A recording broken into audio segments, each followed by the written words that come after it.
Francis Albert Sinatra, Nova Jersey, 12 de dezembro de 1915, Califórnia, 14 de maio de 1998. Mais conhecido pelo nome artístico Frank Sinatra, foi um cantor, ator e produtor estadunidense, sendo considerado um dos maiores artistas de todos os tempos. Foi um dos músicos recordistas de vendas com mais de 150 milhões de cópias mundialmente. Filho de imigrantes italianos, nasceu na cidade de Hoboken, começando sua carreira musical na era do swing em companhia dos músicos Harry James e Tommy Dorsey.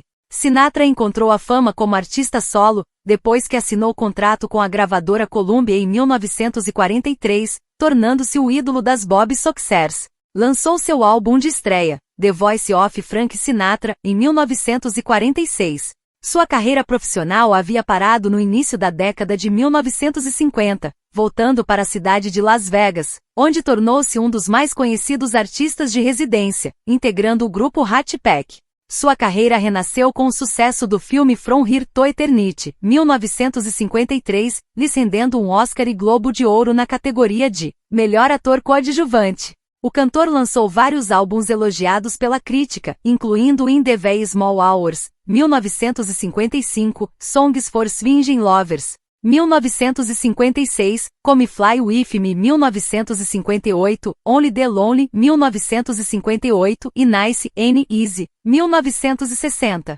Em 1960, o músico deixou a gravadora Capitol para iniciar a sua própria, a Reprise Records, lançando uma série de álbuns de sucesso. Em 1965, gravou a retrospectiva September of My Years e estrelou o especial de televisão ganhador do Prêmio Emmy, Frank Sinatra, Amen and His Music, 1965. Depois de gravar Sinatra at the Sands, 1966, em Las Vegas com o pianista Count Basie, no ano seguinte gravou uma de suas mais famosas colaborações com o músico-compositor brasileiro Tom Jobim, através do álbum Francis Albert Sinatra e Antônio Carlos Jobim, 1967. Posteriormente, o próximo álbum em parceria foi o Francis e Edward K. 1968, com Duke Ellington. Sinatra se aposentou pela primeira vez em 1971, porém saiu da aposentadoria 2 anos depois, gravando vários materiais, voltando a apresentar-se no Caesars Palace e alcançando sucesso com a canção New York, 1980. Utilizando seus shows em Las Vegas como base, realizou suas turnês pelos Estados Unidos e internacionalmente até pouco antes de falecer, em 1998. Em paralelo à música, construiu a carreira cinematográfica. Depois de ganhar um Oscar pelo filme From Here to Eternity, 1953, estrelando também em The Man with the Golden Army, 1955, e The Manchurian Candidate, 1962. Apareceu em vários musicais como On the Town, 1949, Guys and Dolls, 1955, High Society, 1956 e Paul Joy, 1957, ganhando outro Globo de Ouro com este último. No final de sua carreira frequentemente interpretava detetives.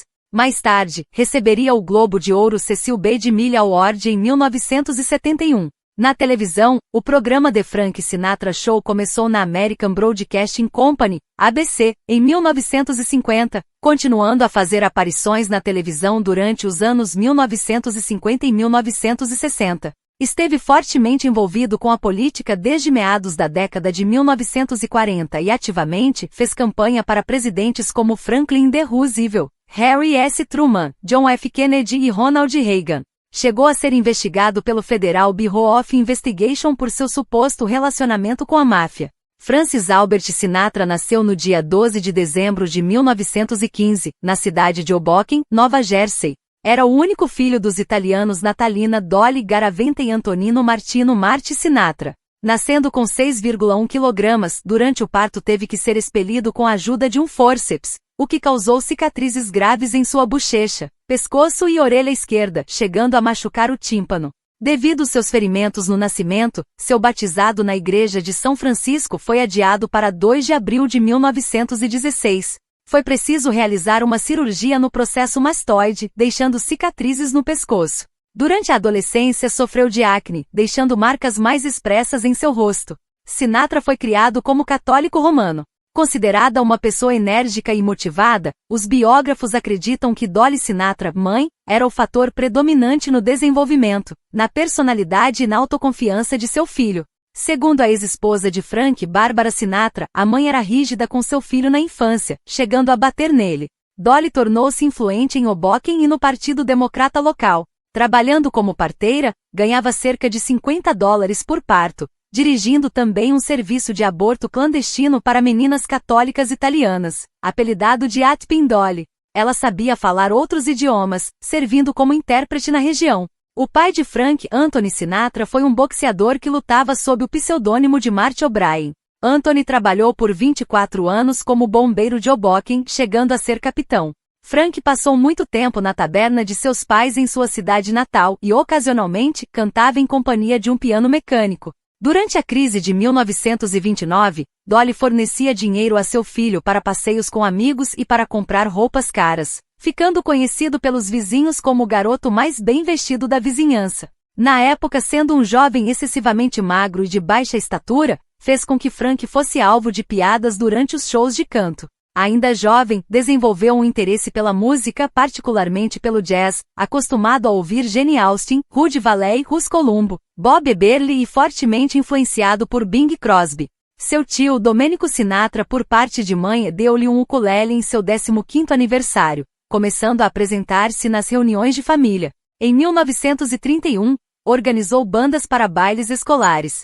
Frank saiu sem se formar, tendo comparecido apenas 47 dias antes de ser expulso por desordem geral. Para agradar a mãe, matriculou-se no Drake Business School, porém saiu depois de 11 meses. Trabalhou como entregador de jornal no Jersey Observer, onde seu padrinho Frank Garrick trabalhava, atuando também como rebitador em um estaleiro. Apresentou-se em clubes sociais da cidade, como The Cat's Meow e The Comedy Club, cantando gratuitamente em estações de rádio em Jersey.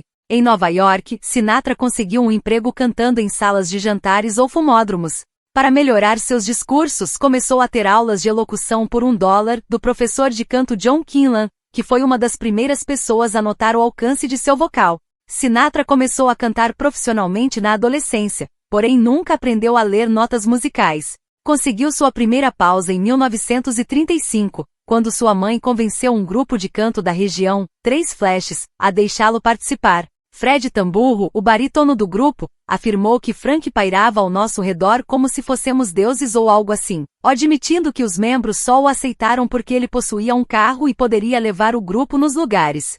Sinatra logo soube que eles estavam fazendo testes para o Major Bob's Amateur Hour, implorando que o grupo o deixasse entrar no ato. Com Sinatra no grupo, tornaram-se conhecidos como Quarteto Hoboken, passando por um teste de audição com Edward Bobs, a aparecerem no programa. Ganhando $12,50 e cada pela aparição, obtiveram 40 mil votos, rendendo-lhes o primeiro prêmio, um contrato de 6 meses para se apresentarem no palco e na rádio americana. Frank rapidamente tornou-se o vocalista do grupo e, para a inveja de seus colegas, atraiu a maior parte das atenções femininas.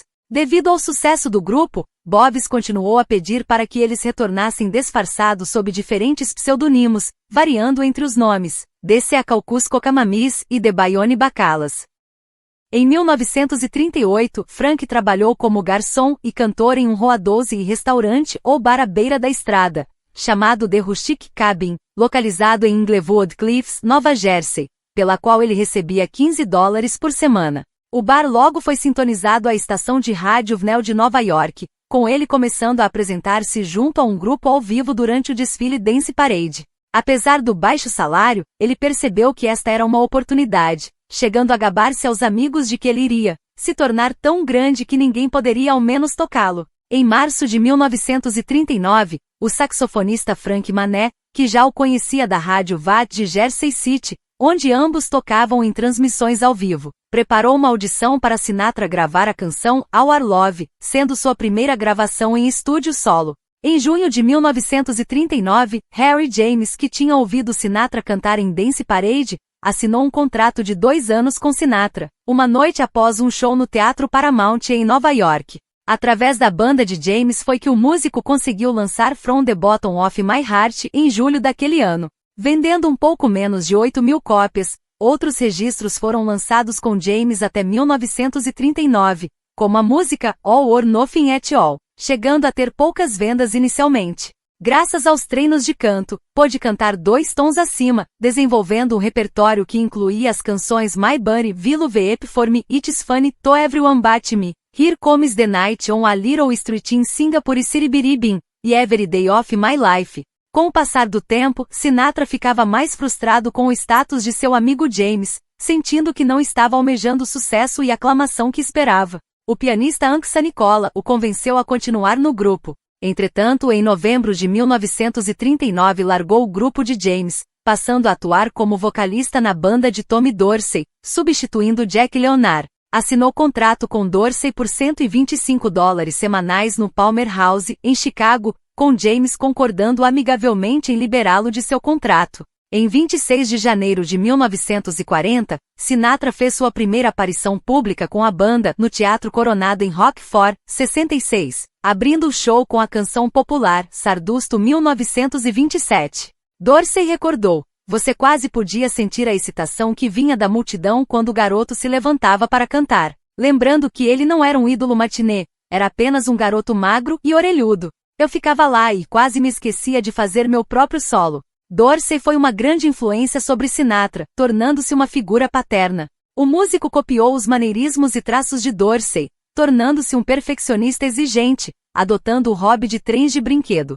Frank chegou a pedir a ele ser padrinho de sua filha, Nancy Sinatra, em junho de 1940. Mais tarde, Frank disse: "As 2 únicas pessoas de quem eu já tive medo foi minha mãe e Tommy." Embora o autor Kelly afirmasse que Sinatra e o baterista do grupo, Buddy Rich, fossem rivais, outros autores afirmam que eles eram grandes amigos e até colegas de quarto, quando a banda estava na estrada. Contudo, ciúmes profissionais surgiam também, pois ambos queriam ser considerados protagonistas de Dorsey. Mais tarde, Sinatra ajudou Rich a formar sua própria banda com um empréstimo de $25 mil, fornecendo ajuda financeira a ele durante os tempos da doença de Rich. Em seu primeiro ano com Dorsey, Sinatra gravou mais de 40 músicas. O primeiro sucesso de Sinatra foi a música Polka Dots and Moonbeams. Mais 2 canções estiveram presentes nas paradas musicais, com Say It e Imagination sendo o primeiro hit top 10 de Sinatra.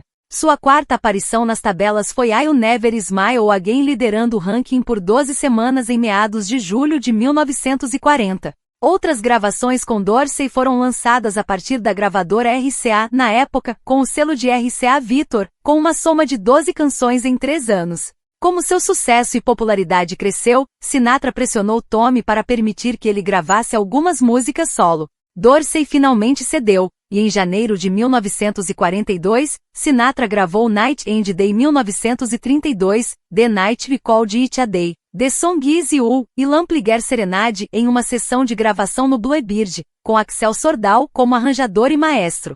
Pela primeira vez Frank gravou no Hollywood Palladium e Hollywood Plaza, ficando impressionado com o quão bem ele soava. Sordal relembrou: "Ele simplesmente não podia acreditar em seus ouvidos. Ele estava muito animado. Você quase acreditava que ele nunca havia gravado antes. Acho que esse foi um ponto de virada em sua carreira. Acredito que ele começou a ver o que poderia fazer com sua própria vida." Após as gravações em 1942, Sinatra passou a acreditar que precisava seguir carreira solo, desejando competir com Bing Crosby, mas foi prejudicado por seu contrato, redirecionando 43% do lucro de Frank advindo do entretenimento. Posteriormente, seguiu-se uma batalha legal em agosto daquele ano. Em setembro de 1942, eles se separaram, com Dick Imes substituindo Frank na banda. Rumores começaram a se espalhar nos jornais que Willie Moretti, mafioso e padrinho de Sinatra, coagiu Dorsey a deixar Sinatra fora de seu contrato por alguns milhares de dólares, chegando a ameaçá-lo com uma arma de fogo. Sinatra também persuadiu Sordal a deixar o grupo com ele, tornando-o seu arranjador pessoal. Dorsey e Sinatra, que tinham sido muito próximos, nunca corrigiram suas diferenças antes da morte de Tommy, em 1956, agravada pelo fato de que ele ocasionalmente fazia comentários mordazes à imprensa, de como ele, Frank, podia ser o homem mais fascinante do mundo, mas não coloque sua mão dentro da gaiola. Em maio de 1941, liderou as pesquisas na categoria de músicos masculinos pelas revistas Billboard e Downbeat. Seu apelo às Bob Soxers revelou um público totalmente novo da música popular naquele período, voltado para os adultos. O fenômeno tornou-se oficialmente conhecido como Sinatramania depois da lendária abertura no Teatro Paramount em dezembro de 1942. De acordo com Nancy, Jack Benny mais tarde afirmara: "Eu pensei que o maldito edifício iria desmoronar. Eu nunca vi tanta comoção. Tudo isso por um sujeito que eu nunca tinha ouvido falar." Sinatra apresentou-se por 4 semanas no teatro, seguido da orquestra de Benny Goodman, o qual seu contrato foi renovado por mais 4 semanas por Bob Weitman, devido à sua popularidade. Frank ficou conhecido como Swonatra ou The Voice, e seus fãs chamados de Sinatratics. Muitas pessoas enviavam centenas de cartas para ele, e em poucas semanas após o show, cerca de 1000 fã-clubes do cantor foram relatados nos Estados Unidos. O agente do músico, George Evans, encorajou-o a dar entrevistas e realizar sessões fotográficas com os fãs, sendo responsável por retratá-lo como um tímido homem de família imigrante que teve uma infância conturbada e que superou as dificuldades da vida. Quando Frank retornou à Paramount em outubro de 1944, apenas 250 pessoas assistiram ao primeiro show, com 35.000 fãs nos arredores do teatro, causando grande alvoroço. O acontecimento ficou conhecido como Columbus Day Riot, porque eles não tinham permissão para entrar. Tal era a devoção pelo músico, ao ponto de escreverem seu nome em roupas, ou até mesmo, tentativas de suborno às funcionárias dos hotéis, para terem acesso ao seu quarto e roubar alguma gravata borboleta. Frank afirmou: "Perfeitamente simples, eram os anos de guerra e havia uma grande solidão. Eu era o menino de todas as farmácias das esquinas. O menino que foi recrutado para a guerra. Isso é tudo." O cantor assinou contrato com a gravadora Columbia como artista solo em 1º de junho de 1943. Durante a greve dos músicos em 1942-44, a gravadora relançou a versão da canção All or Nothing at All com Harry James, em agosto de 1939, alcançando a 2ª posição e presente na lista dos mais vendidos. Inicialmente teve grande sucesso, se apresentando no Your Hit Parade, de fevereiro de 1943 até dezembro de 1944, e no palco. Com o seu sucesso ascendente, a gravadora queria novas gravações o quanto antes. Com isso, o compositor Alec Wilder foi contratado como arranjador e maestro para várias sessões com um grupo vocal, chamado Bob Tucker Singers. As primeiras sessões começaram na primeira semana de junho, estendendo-se até novembro de 1943. Das 9 músicas gravadas, 7 foram incluídas na lista de mais vendidas. Naquele ano, também fez uma aparição solo na Boate Riobamba, em Nova York, e um show de sucesso no hotel de luxo Waldorf Astoria, New York, garantindo sua popularidade na alta sociedade nova-iorquina.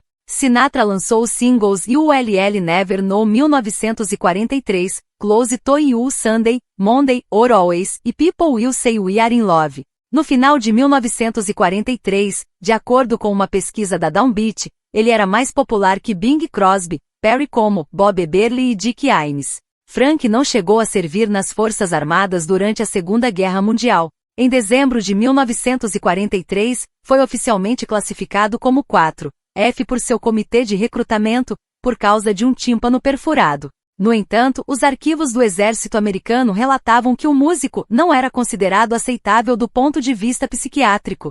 Mas sua instabilidade emocional não era um problema ao ponto de causar situações desagradáveis, tanto para o candidato quanto para o serviço de indução. Houve boatos reportados pelo colunista Walter Winchell, de que Sinatra pagou $40 mil para evitar prestar serviço. No entanto, o Federal Bureau of Investigation considerou a notícia sem fundamentos. Perto do fim da guerra, Frank deu apoio às tropas durante várias viagens no exterior, com o comediante Phil Silvers. Durante uma viagem a Roma, ele conheceu o Papa Pio XII. Chegou a trabalhar frequentemente com a dupla Andrew Sisters, e participação em muitos outros programas United Service Organizations foram transmitidas às tropas, através do American Forces Network, serviço de mídia das Forças Armadas Americanas. Em 1944, lançou "I Could Know Cold They Sleep a Wink Last Night", e gravou sua própria versão de White Christmas. 1942, de Crosby, divulgou "I Dream of You, More Than You Dream" e do "Saturday Night is the Loneliest Night of the Week", Dream, e Nancy, "With the Longing Face". Apesar de estar fortemente envolvido em atividades políticas em 1945 e 1946, nesses 2 anos ele cantou em 160 programas de rádio, gravou 36 vezes e filmando 4 filmes.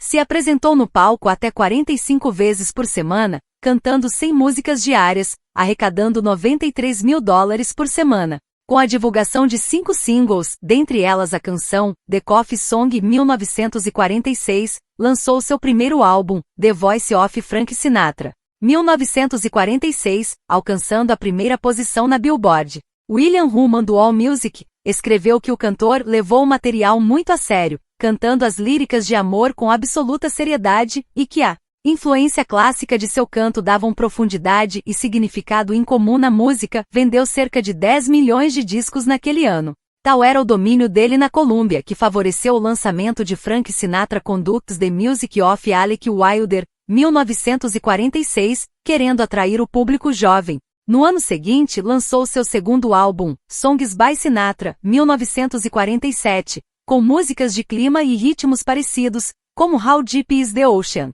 do músico russo Irving Berlin, e All the Things You Are 1939, de Harold Arlen e Jerome Kern. A canção Mansell, executada por Edmund Goulding e escrita por Mac Gordon, foi lançada para o filme The Razor's Edge, 1946. As versões de Art Lud, Dick Imes, Dennis Day e The Pied Pipers também alcançaram o top 10 da Billboard. Em dezembro gravou Sweet Lorraine com o Metronome All Stars, apresentando talentosos músicos do jazz, como Coleman Hawkins, Harry Carney, Charlie Chavez, Nat King Cole no piano, no que Charles L. Granata descreveu como um dos destaques, na época em que Sinatra estava no Columbia. Seu terceiro álbum, Christmas Songs by Sinatra, 1948, foi lançado. Naquele ano, quando Frank interpretou o personagem de padre no filme The Miracle of the Bells. Decorrente das especulações da mídia em torno das conexões com a máfia na época, foi realizado um pronunciamento de que ele doaria $100 mil advindas do filme para a Igreja Católica. Até o final de 1948, o cantor caiu 3 posições na pesquisa anual da Downbeat, na categoria dos músicos mais populares, atrás de Billy Eckstine, Frank Lane e Bing Crosby. Em 1949, pela primeira vez em 6 anos, saiu das primeiras posições nas pesquisas. O álbum Frankly Sentimental, 1949, foi fortemente criticado pela Downbeat, comentando que apesar de todo o talento no material gravado, raramente ganharia vida. Apesar da música The Ukulele Book ter ficado entre as 10 melhores, foi o último registro lançado sob o selo da Columbia.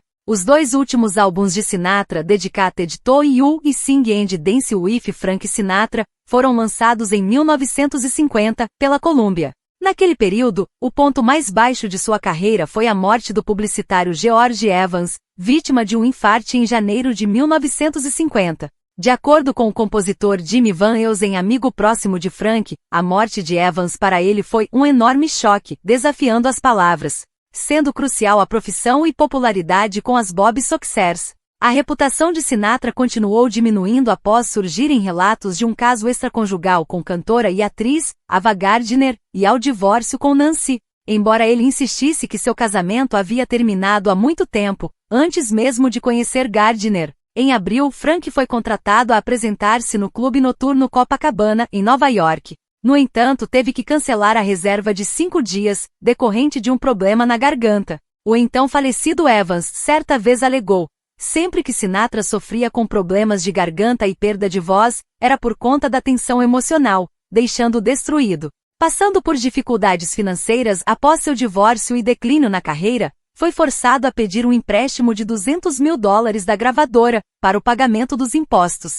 Rejeitado em Hollywood, Frank voltou-se para a cidade de Las Vegas, fazendo a sua estreia no Hotel Casino Desert Inn em setembro de 1951. Também começou a cantar no Riverside Hotel na cidade de Reno, Nevada. Sendo um dos pioneiros como artistas residenciais em Las Vegas, tornou-se uma figura proeminente no cenário de Vegas durante as décadas de 1950 e 1960, período caracterizado por Rojack como o ápice do hedonismo e proveito de Sinatra. Rojack observou que o grupo Rat Pack fornecia momentos de descontração e gracejos gregários, porém, ressaltando que era um meio de Sinatra possuir um comando intangível sobre os outros artistas.